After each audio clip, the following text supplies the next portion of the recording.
So good afternoon everyone. My name is Maurya Hanspal and in this session we're going to talk about smart beta funds.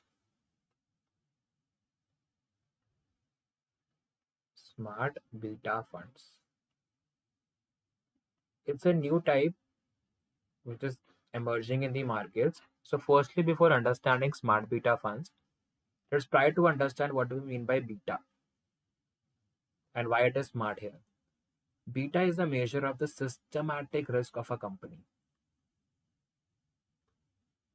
or the non-diversifiable risk. The risk which cannot be diversified away. Systematic risk or the non-diversifiable risk of a company. Beta is called a systematic risk or the non-diversifiable risk of the company, the risk that cannot be diversified away. And the other type of risk, which is not the beta, to make you have a clear understanding, that's your unsystematic risk.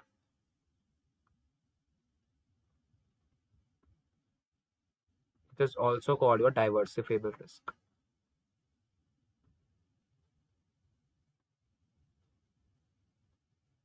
So this risk can be diversified away, and it's a company-specific risk. And how it can be diversified away by creating a portfolio, of course. Like for example, if before this COVID-19 pandemic, if anyone had invested only in the stocks of the hospitality sector, then his portfolio would have turned into complete negative. But if the person would have created a proper portfolio and invested into stocks of different industries, IT, metal, pharma, FMCG, and all these companies, then his portfolio would still be like profitable. Okay. But when we talk about beta, it cannot be diversified away either by creating the portfolio also. The portfolio is also not useful for it. Okay. So it is basically your market risk. Beta is ultimately your market risk, which is affected by the market related factors. Like if I give you the classic example, the presently we can see the Russia-Ukraine crisis and all the portfolios, be it any stocks or any industry, the portfolios were a negative, whole negative. And people lost crores of wealth there. Right. So that is the systematic risk or the non-diversifiable risk. That is, this risk cannot be diversified away. And the market risk can also be called in terms of your COVID-19 pandemic or a pandemic kind of scenario. Like in the first wave, I'm talking about. In the first wave, like what basically happened, the people were panicking because they did not know what exactly is COVID and how to deal with it. So the stock market crashed ultimately after that. Right. So these kind of factors cannot be controlled. Like for example, we talk about the interest rate volatility. Interest rate volatility. So what basically happens in the interest rate volatility? Like for example, if the economy was maintaining an accommodative stance or a dovish stance, that is, the interest rates were too low, and suddenly they increase the interest rates and or plan to uh, increase the interest rate, then people would be getting a more return on the bonds rather than in the equity market. So in that case, they would be withdrawing their investment from equity market and they would be like putting the investment into bonds because ultimately everyone is greedy and the people would be getting more money in the bond market. That's again a systematic risk or a non-diversifiable risk and based on the market risk. So what happens in the case of a smart beta? Let me erase all this and then I'll make you understand.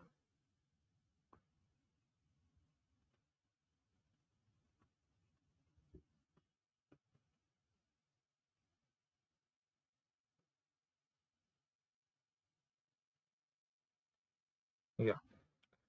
So what basically happens in the case of a smart beta, it's combining both the strategies. And what strategy? It's combining the strategy of both an actively managed fund plus a passively managed fund.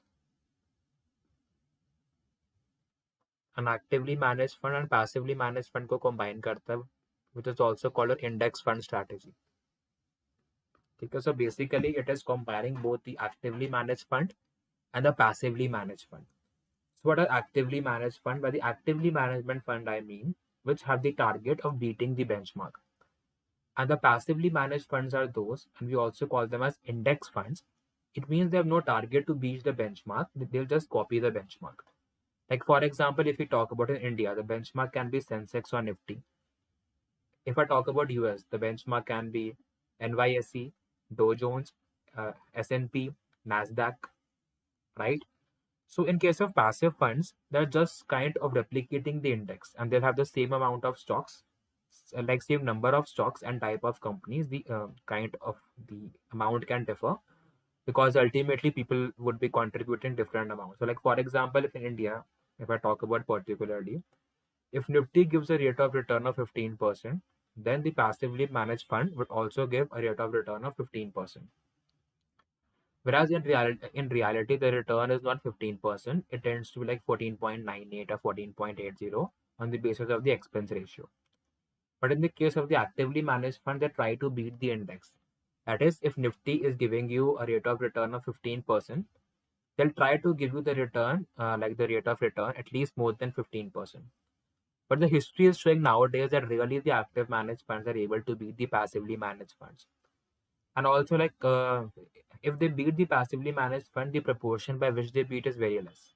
And a large amount of expenses get consumed in the form of the expense ratio, right? So if I talk particularly about the smart beta fund, so more ofly it's an index fund. It's an index fund which combines the strategy of an active fund. Okay. And a certain criteria and a separate index is made by the asset management company. I do not mean index is copied from Nifty or Sensex. A separate index is made. Okay, like for example, they take the stocks which are based on the low volatility. Like for example, they take the Nifty 30 and they make the Nifty 30 like volatility index.